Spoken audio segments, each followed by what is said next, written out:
चलो, अभी सबसे पहला क्वेश्चन है ये, it's a theory based question, है ना, कि भाई explain the formation of chemical bond. अब केमिकल बॉन्ड जब बनता है तो कैसे बनता है? तो दोस्तों, दो एटम होते हैं और दोनों एटम एक दूसरे से क्या करते हैं? शेयरिंग करते हैं, तो ये कोवेलेंट बॉन्ड बना। अब दो एटम हैं लेकिन शेयरिंग नहीं कर सकते, ये अपना पूरा इलेक्ट्रॉन देता है और ये कंप्लीटली इलेक्ट्रॉन ले लेता है, तो ये प्लस और माइनस बना, तो ये बन गया आयोनिक बॉन्ड। और तीसरे होते हैं कि जब ये ए के पास इलेक्ट्रॉन पेयर है और दूसरे के पास नहीं होता, तो ये कैसे इलेक्ट्रॉन देता है? तो ये पूरा इलेक्ट्रॉन पेयर दे के कोऑर्डिनेट कोवेलेंट बॉन्ड बनाता है। तो ये फॉर्मेशन ऑफ केमिकल बॉन्ड समझाना है आपको। तो जैसे आपने लेविस और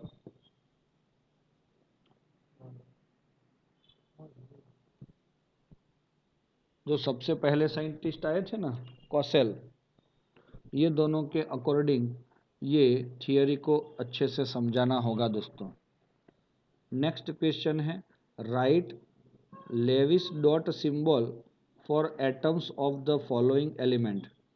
चलो, Mg है, Na है, B है, O है, N है और Br है। दोस्तों, Mg के, चलो, लेविस डॉट सिंबल अगर ड्रॉ करना है तो आपके पास क्या चाहिए?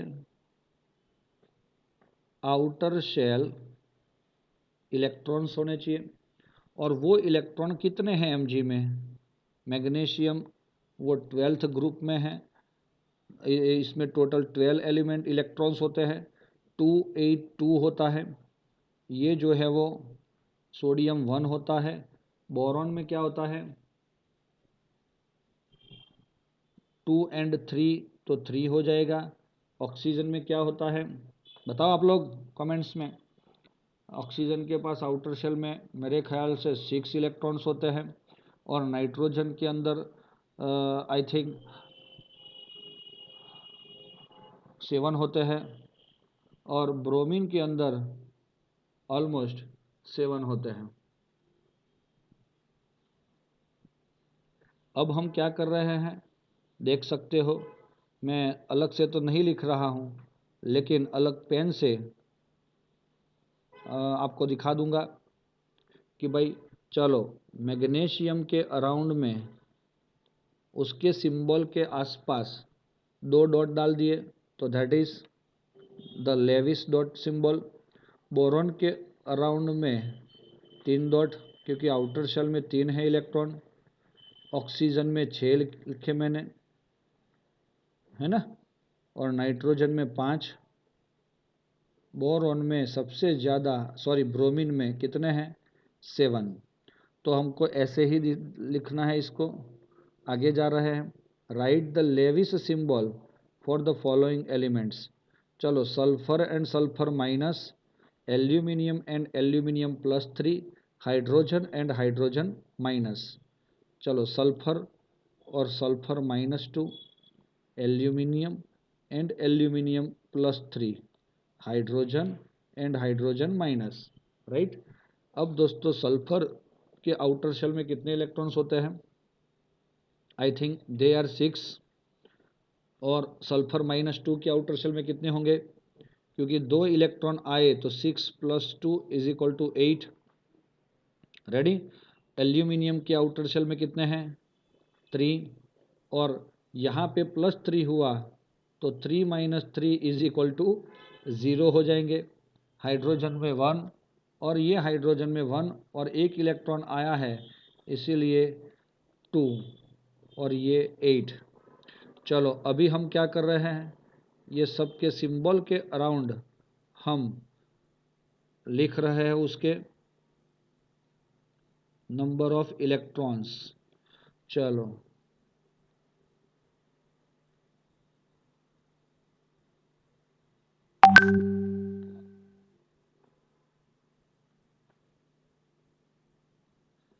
चलो सल्फर में 6 है तो 6 इलेक्ट्रॉन हम ऐड से कर सकते हैं। यहाँ पे 8 हुए तो हम ऐसे कर सकते हैं 8 डॉट्स। एल्यूमिनियम में 3 है, यहाँ पे कुछ भी नहीं है इसीलिए नहीं लिखना है। हाइड्रोजन में 1 है और ये हाइड्रोजन में 2 है। समझ में आ गया दोस्तों? आगे जा रहे हैं। Draw the Lewis structure for following molecule. चलो, एंड आयन। दोस्तों ऐसा 2 वर्ड क्यों लिखे? क्योंकि these which are neutral they are called a molecule and this CO3 minus 2 it is ion। Clear? अब देख रहे हैं हम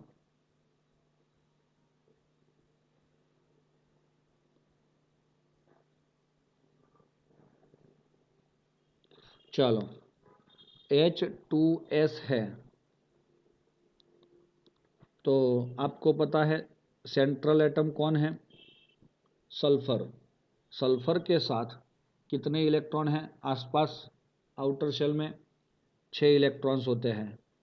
1 2 3 4 5 और 6। उसके साथ ये हाइड्रोजन अटैच हो गया। चलो चलेगा? चलेगा कि नहीं? तो ये H S H ऐसा बन गया दोस्तों, बना कि नहीं? तो अब ये लेविस स्ट्रक्चर जो है वो ऐसे ही हम ड्रॉ कर सकते हैं, लेकिन उसका शेप क्या ऐसा लीनियर होता है? नहीं, this is not a linear shape but it is a bent shape. क्योंकि ये जो है वो बॉन्डिंग पेयर है और ये 2 डॉट लिखे हैं वो लॉन पेयर है, और उसकी वजह से ये टोटल 4 उसके पास टोटल 4 पेयर हो गए, 2 लॉन पेयर 2 बॉन्डिंग पेयर, और इसीलिए इसका जो मॉलिक्यूल है AB2E2 बनेगा। क्या बनेगा? AB2E2। वैसे तो AB2E2 में AB4 की तरह S और H ये बेंट बन के ये दोनों इलेक्ट्रॉन पेयर और ये चारों इलेक्ट्रॉन पेयर टेट्राहेड्रल शेप में अरेंज होंगे, लेकिन इसका जो बॉन्ड है हम उसको बॉन्ड एंगल के अकॉर्डिंग ही जो उसका शेप है डिसाइड होता है, और वो सिर्फ बॉन्डिंग पेयर ही देखी जाती है, और इसीलिए हमारा ये जो शेप हो जाएगा वो कौन सा हो जाएगा? Bent shape. तो ये हो गया लेविस स्ट्रक्चर। Similarly SiCl4। तो दोस्तों सेंट्रल एटम SI है, उसके आउटर शेल में कितने इलेक्ट्रॉन हैं? 4 है कि नहीं है? अब वो क्लोरीन के साथ अपना बॉन्ड बनाएगा। क्लोरीन के अराउंड में उसके खुद के भी लॉन पेयर हैं, वो शेयरिंग करके उसने ऐसे कौन सा बॉन्ड बनाया? ये सिग्मा बॉन्ड बनाया ना। लेकिन इसका जो शेप है क्या स्क्वायर प्लेनर रहेगा? नहीं, SF4 is type of AB4 molecule। there is no any lone pair around the silicon, so what happened? It's a tetrahedral shape, Si Cl Cl Cl and Cl dot. Lewis structure के अंदर आपको ये सब पे भी dot दिखाओगे तो Levi's को बहुत अच्छा लगेगा। तो ये ध्यान रखना, हमें किसको अच्छा लगाना है? लेविस को। Tetrahedral shape. Okay, next BeF2। तो सेंट्रल एटम कौन है? बेरिलियम। आउटर शेल में कितने इलेक्ट्रॉन्स होते हैं? 2 इलेक्ट्रॉन्स, है ना? तो ये 2 हो गए। अब फ्लोरीन आ गया, उसके पास भी एक अनपेयर्ड है। यस, तो ये तो हो गया AB2 मोलेक्यूल, और AB2 मोलेक्यूल जो होता है उसका शेप, और आपको पता है कि वो VSEPR के थियरम के अकॉर्डिंग वो लोग कहाँ जाएंगे? लीनियर शेप में ही जाते हैं, है ना? चलो आगे जा रहे हैं। CO3-2। तो सेंट्रल एटम कौन है? कार्बन। कार्बन के पास आउटर शेल में कितने इलेक्ट्रॉन्स होते हैं? 4। 1 2 3 4, है ना। फिर भी अगर आपको समझ में नहीं आ रहा है तो हमारा वो जो मेथड था ना, कौन सा, टोटल इलेक्ट्रॉन गिन लो इसके कितने होते हैं। कार्बन के आउटर शेल में कितने इलेक्ट्रॉन्स हैं, 4, एंड ऑक्सीजन में 8, नहीं 6, 6 3 जा 18, 18 प्लस 4 22 प्लस 2, क्योंकि ये -2 है ना, तो इसीलिए कितने इलेक्ट्रॉन्स हो गए, 24। चलो रेडी। तो अब ये 24 इलेक्ट्रॉन हमारे यहाँ पे हो गए हैं। अब सेंट्रल एटम इसमें कौन है, कार्बन है सर। तो अब दोस्तों हम क्या कर रहे हैं वो देख सकते हो आप लोग कि कार्बन के अराउंड में हमने कितने इलेक्ट्रॉन लिखने हैं, ऑक्टेट हमने कंप्लीट कर लिया। नहीं, ऐसा नहीं करना है। सबसे पहले कार्बन के साथ ऑक्सीजन, 3 ऑक्सीजन मैंने ऐसे अटैच कर लिए। अब देख सकते हो आप लोग 1 2 और 3 इलेक्ट्रॉन चले गए, है ना। 4 5 6 7 और 8 ऐसे बचेगा ना। अब क्या हुआ, बाकी के जो है वो हम ऑक्सीजन पे रख रहे हैं। 9 10 11 12 14 15 16 17 18 19 20 21 22 23 24 खत्म हो गया यहाँ तक। इसका मीनिंग क्या हुआ कि इसके आउटर शेल में टोटल 6 इलेक्ट्रॉन ही बचे, 1 2 3 4 5 6 बचे ना, ऑक्सीजन के पास 6 ही रहे। तो इसीलिए कार्बन जो है वो क्या करता है, उसका ये इलेक्ट्रॉन पेयर उसको शेयर करके उसके साथ डबल बॉन्ड बनाता है। क्या समझ में आया आपको, है ना। क्या बनाता है, डबल बॉन्ड। तो ये शेप हो जाएगा किसका, हाँ CH CO3-2 का। लेकिन एक्चुअली शेप और ये रहेगा दोस्तों, ये बताओ आप लोग, नहीं। This is the molecule, which type of molecule is this, AB3, और कुछ आगे है, कुछ भी नहीं आएगा, क्योंकि सेंट्रल एटम आपका कार्बन है और कार्बन पे एक भी इलेक्ट्रॉन पेयर, लोन पेयर नहीं है। इसीलिए हमारा AB3 मॉलिक्यूल होगा। तो आप लोग कैसे इसको बताते हो, ट्राइगोनल प्लेनर, यस और नॉट। तो ये हो गया O O और O। रेडी डियर फ्रेंड्स, है ना। ये एक माइनस और ये एक माइनस है, इसीलिए इसको -2 लिखा जाता है। चलो मेरे ख्याल से आप सबको ये चीज़ समझ में आ गई होगी। HCOOH, तो इसका structure HC double bond OOH, ये हो जाएगा। इसका नाम दोस्तों आपको पता नहीं है, लेकिन मैं बताता हूँ, फॉर्मिक एसिड। क्या है इसका नाम, फॉर्मिक एसिड। अब फॉर्मिक एसिड बन गया तो उसका भी स्ट्रक्चर आपको ऐसे ही ड्रॉ करना पड़ेगा। अगर इसके अकॉर्डिंग जा रहे हो तो ये कार्बन अगर सेंट्रल एटम है तो it is also similar like CO3-2, क्योंकि ये भी AB3 ही बनेगा, क्योंकि ये 1 2 और OH पूरा, इसके अकॉर्डिंग उसका शेप मिलता है। तो क्लियर है ये, this are called Lewis structure. Define the octet rule, write is significant and limitations. Octet rule क्या होता है कि आपका जो किसी भी मॉलिक्यूल बन रहा है उसके उसमें एटम्स जो हैं वो खुद आउटर शेल में 8 इलेक्ट्रॉन कंप्लीट करके स्टेबल होना चाहते हैं, तो that is the octet rule. उसका महत्व क्या है, सिग्निफिकेंट मतलब उसका यूज़ बोल सकते हो, इम्पोर्टेंस बोल सकते हो। तो ये है कि वो क्या करता है, उससे क्या पता चलता है, स्टेबिलिटी ऑफ मॉलिक्यूल। बहुत सारे मॉलिक्यूल की स्टेबिलिटी मतलब मैक्सिमम मॉलिक्यूल की स्टेबिलिटी हम इससे फाइंड कर सकते हैं। और लिमिटेशन का तो पूरा टॉपिक है ना कि ज़्यादा इलेक्ट्रॉन है, कम इलेक्ट्रॉन है, तो उसके अकॉर्डिंग हमारे कुछ 3-4 टाइप की उसकी लिमिटेशन बताई है, तो उसको रिफर कर लेना, इम्पोर्टेंट थियरी है ये। Right the favourable factor for the formation of ionic bond.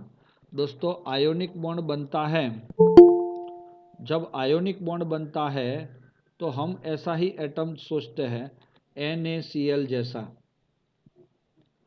M होता है जो इजीली इलेक्ट्रॉन रिमूव करे, और X जो होता है वो इजीली इलेक्ट्रॉन गेन करके वो माइनस बनाए। तो इसका डेल्टा IH कैसा हो, लो, और इसका डेल्टा EGH कैसा हो, हाई। तो ये दो चीज़ अगर जिस मॉलिक्यूल में मिलेगी, जो आयंस जो एटम्स में मिलती है, ऐसे ही एटम्स क्या होते हैं, आयोनिक बॉन्ड बनाने के बहुत ही काबिल है। Very good, good word, this is the काबिल। और आपको बुक में भी मैं बता देता हूं कि जब आयोनिक बॉन्ड आपने 4.2 में देखा है टॉपिक में, तब वहां पे भी उसका जो depend upon which factors, there are 2 factors only, है ना। ये 2 फैक्टर्स आपको लिखने हैं, पॉजिटिव और नेगेटिव आयन जितना इजीली बना सकता है वो, और वो लेटाइस में इजीली अरेंज हो सकता है वो चीज़। डिस्कस द शेप ऑफ, बहुत बढ़िया क्वेश्चन आ गया, फॉलोइंग मॉलिक्यूल यूजिंग VSEPR। चलो मैं दोस्तों आपको फटाफट बता देता हूँ, आप मुझे बताओगे फटाफट कमेंट्स में। हमने वो 2 टेबल देखे थे, उसमें से ये कौन से टाइप का मॉलिक्यूल हुआ। सेंट्रल एटम Be है तो ये A हुआ, और ये Cl2 है तो B2 हुआ। क्या इसमें E वगैरह आएगा, नहीं आएगा, तो इसका शेप क्या होगा, BeCl और इट इज़ अ लीनियर। चलो सेकेंड इज BCl3, तो ये B मतलब सेंट्रल एटम है A, Cl3 है तो AB3। क्या उसमें सेंट्रल एटम में कोई लोन पेयर दिख रहा है, सर नहीं दिख रहा है क्योंकि बोरेन में 3 ही इलेक्ट्रॉन होते हैं। तो AB3 के अकॉर्डिंग BCl3 कौन सा शेप देगा, trigonal planar. Very good.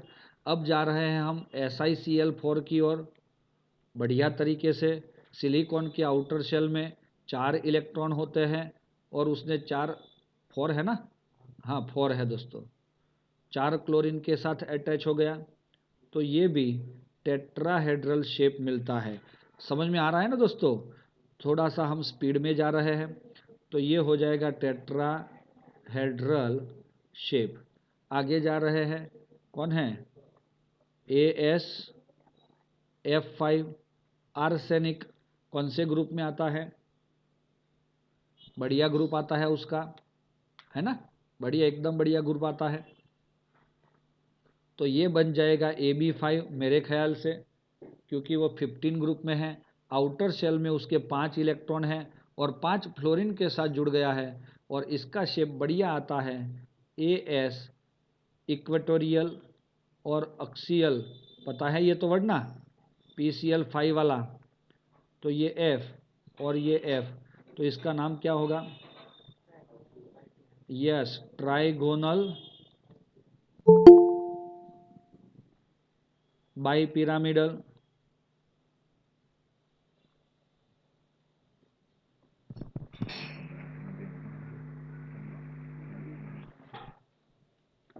Very good. तो अभी हम देखेंगे H2S, अभी ही देखा था उसका मॉलिक्यूल। तो दोस्तों ये बनेगा AB2, लेकिन सेंट्रल एटम सल्फर के पास 2 लोन पेयर भी बचेंगे, तो इट इज़ कॉल्ड AB2E2, है ना। तो AB2E2 का जो शेप था वो हमने बेंट देखा था, सीधे सीधा भी देख सकते हैं दोस्तों। और लास्ट आया है PH3। तो फॉस्फोरस के आउटर शेल में कितने इलेक्ट्रॉन होते हैं, 15 ग्रुप में है 5, तो ये हो जाएगा AB3, लेकिन एक लोन पेयर बच जाएगा E। तो आप लोग मुझे बताओ इसका शेप क्या होगा। वैसे तो टेट्राहेड्रल शेप बनाओगे, लेकिन एक चोटी पे ई रहेगा तो ये ई है, और टेट्राहेड्रल शेप में PH3 बनेगा तो ये ओनली बॉन्डिंग के अकॉर्डिंग देखोगे तो दैट इज पिरामिडल। यस और नॉट? तो सिर्फ हमें शेप मांगे थे तो हमने शेप दे दिए, है ना, शेप दे दिए ना। यस। इसका हाइब्रिडाइजेशन मुझे बताना है आपको। चलो दोस्तों, BCl2 का हाइब्रिडाइजेशन कौन सा होगा है? SP only.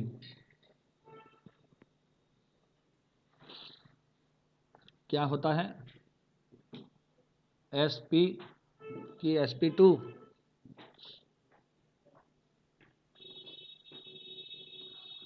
BeCl2 का हाइब्रिडाइजेशन होता है SP।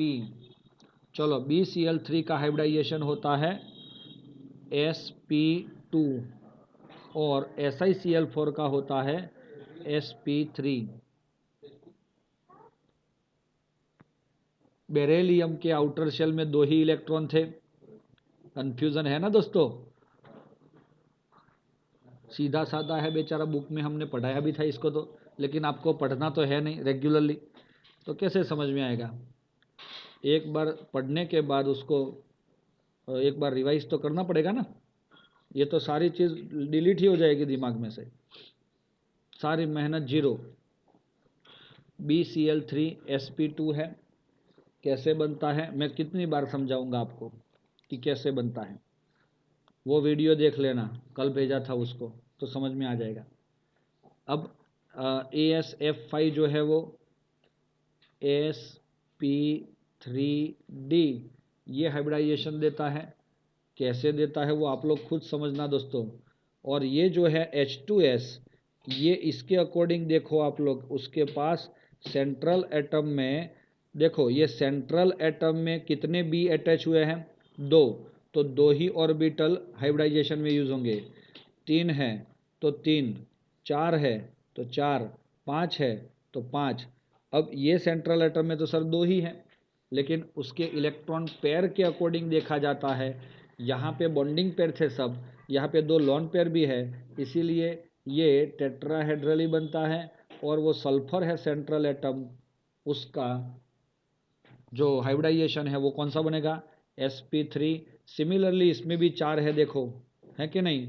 तो this is also gives the SP3 hybridisation. Similarly ammonia आएगा आपका NH3, तो भी इसका हाइब्रिडाइजेशन क्या होगा नाइट्रोजन का? SP3। H2O आएगा तो भी SP3। देखो, H2S और H2O सेम रहता है, PH3 और NH3 सेम रहता है, क्योंकि वो दोनों सेम फलिए में रहते हैं।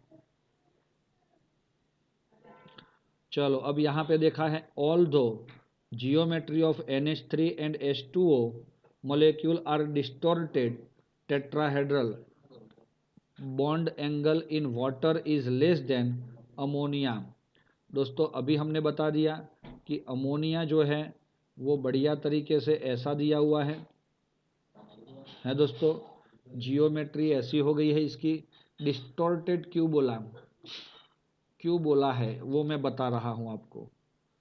पहले मैं इसको नहीं बताना चाहता, मीथेन बता देता हूँ। मीथेन का जो शेप है वो टेट्राहेड्रल है। अमोनिया का शेप है वो वैसे according to all the bond it is tetrahedral, दिखाई दे रहा है ना। H2O ऑल्सो टेट्राहेड्रल, समझ लेना। चलो, लेकिन आप इसको टेट्राहेड्रल बोलते हो और इसको क्या बोलते हो? पिरामिडल, और इसको बेंट। अब ऐसा है, ये डिस्टॉर्टेड वर्ड क्यों यूज किया कि ये टेट्राहेड्रल डिस्टॉर्ट क्यों हुआ है? क्योंकि इसका जो बॉन्ड एंगल है वो 109.5 डिग्री ही होना चाहिए जो टेट्राहेड्रल है उसका। तो ये टेट्राहेड्रल है तो इसका बॉन्ड कितना मिल रहा है हमें? 107। क्यों मिल रहा है? क्योंकि दोस्तों ये सारे बॉन्डिंग पेयर, इसमें बॉन्डिंग पेयर और बॉन्डिंग पेयर ही है सब। इसमें एक लॉन पेयर और बॉन्डिंग पेयर है, इसमें 2 लॉन पेयर और बॉन्डिंग पेयर है। समझ में आ रहा है? तो हम बोलेंगे 2 सॉरी सॉरी सॉरी सॉरी, इसमें 4 बॉन्डिंग पेयर, इसमें 1 lone pair and 3 bonding pair, और यहाँ पे 2 लोन पेयर और 2 बॉन्डिंग पेयर। कुछ समझ में आ रहा है? और इसका रीज़न हमारा VSEPR का जो रिपल्सन का रेशियो है, LP is greater than LPBP is greater than BP, और इसीलिए यहाँ पे जो रिपल्सन होता है इसके अकॉर्डिंग इसमें ज़्यादा होता है। तो ये थोड़ा सा इसको प्रेस करेगा, और प्रेस करेगा तो साइज़ क्या होगी? कम होगी। So it's 107। और यहाँ पे 2 पेयर है, वो ज़्यादा इसको क्या करेंगे? प्रेस करेंगे। So it's 104.5 degree. तो समझ में आया दोस्तों? ध्यान में रखना। आगे जा रहे हैं। How you express the bond strength in term of bond order. दोस्तों मैं बता रहा हूं, CH3 CH3 CH2 CH2 CH CH। दोस्तों बॉन्ड ऑर्डर कितना है? यहाँ पे मैं लिख रहा हूँ इसका 1 सिंगल बॉन्ड, यहाँ पे 2, यहाँ पे 3, है ना। दूसरी चीज़, बॉन्ड लेंथ कितनी है इसकी? 154 पिकोमीटर, और इसकी 134 पिकोमीटर, और इसकी 120 पिकोमीटर। तो दोस्तों अब कोई बताएगा आपको कि अगर आपके कार्बन और कार्बन के बीच में सिंगल बॉन्ड है, कार्बन और कार्बन के बीच में डबल बॉन्ड है, और कार्बन के और कार्बन के बीच में ट्रिपल बॉन्ड है, तो सबसे नज़दीक कौन है? 120 वाला। जितने बॉन्ड ज़्यादा होंगे हम ऐसा लिख सकते हैं, bond order is proportional to strength of bond. चलेगा? जितने बॉन्ड ऑर्डर बढ़ेंगे उतने ही स्ट्रेंथ बढ़ेगी, upon bond length is proportion to bond enthalpy. समझ में आ रहा है? तो ये जो चीज़ दिख रही है आपको, ये ऑर्डर आपको समझना होगा, तो ये पूरी चीज़ समझ में आ जाएगी। डिफाइंड बॉन्ड लेंथ, तो सेम वही है दोस्तों। What is bond length? तो आपके बुक में कुछ मेरे ख्याल से क्लोरीन का कुछ एग्जाम्पल दिया हुआ है, निकालो तो।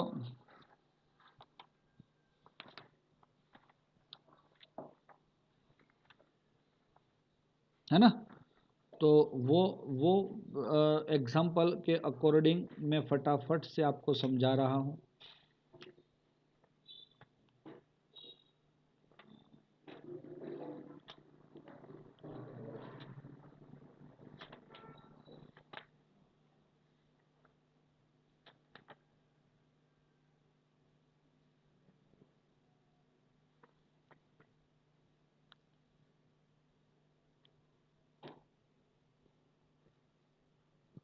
चलो, ऐसा स्ट्रक्चर है दोस्तों। ये एक क्लोरीन मॉलिक्यूल है, हाँ, ये Cl है और ये Cl है, तो ये बन गया Cl2, एक Cl2 हो गया। और ये दूसरा Cl और Cl है, तो ये दूसरा Cl2। एक Cl2 और दूसरा Cl2 के बीच में कोई बॉन्ड अट्रैक्शन रहता है ना, तो दैट इज कॉल्ड W लिखे, वंडरवाल्स। मतलब क्या?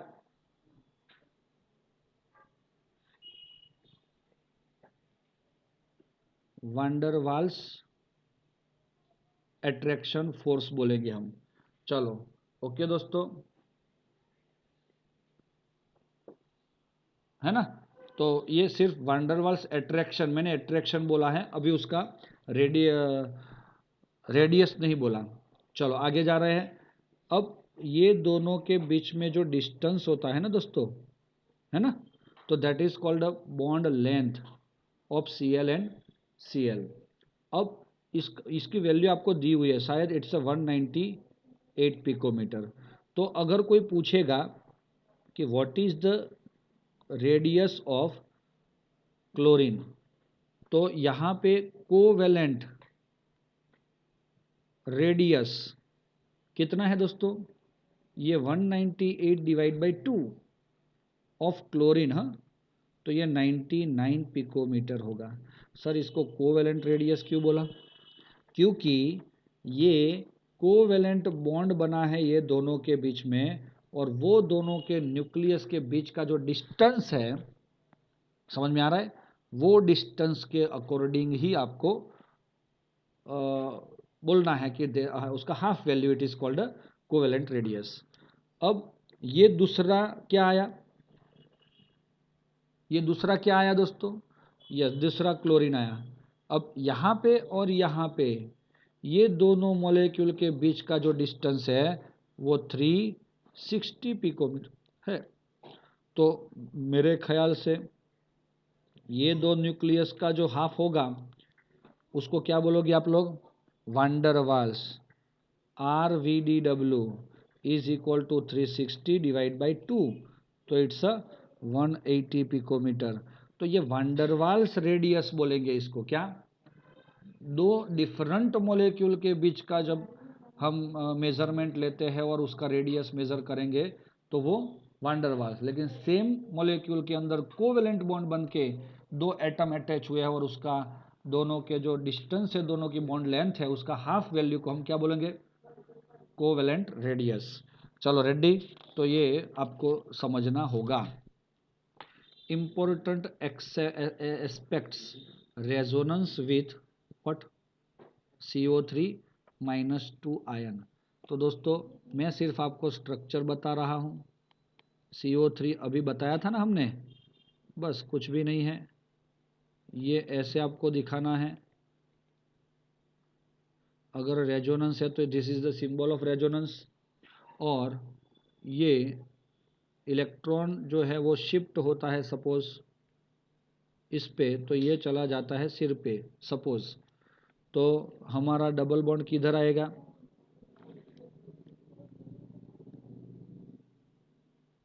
Double bond we can draw between this carbon and oxygen, and another gets a single bond, negative negative, और ये न्यूट्रल। सिमिलरली क्या होगा अभी, यस सर, ये इलेक्ट्रॉन पेयर देगा तो ये इसके सिर पे चला जाएगा, है ना, ऐसे ही हम उसको ड्रॉ कर सकते हैं। और इम्पोर्टेंट जो है वो उसके अंदर से लिख लेना आप, जनरली हम इसको ऐसे ही लिखते हैं बाद में,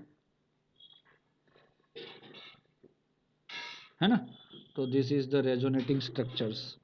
नेक्स्ट H3PO3,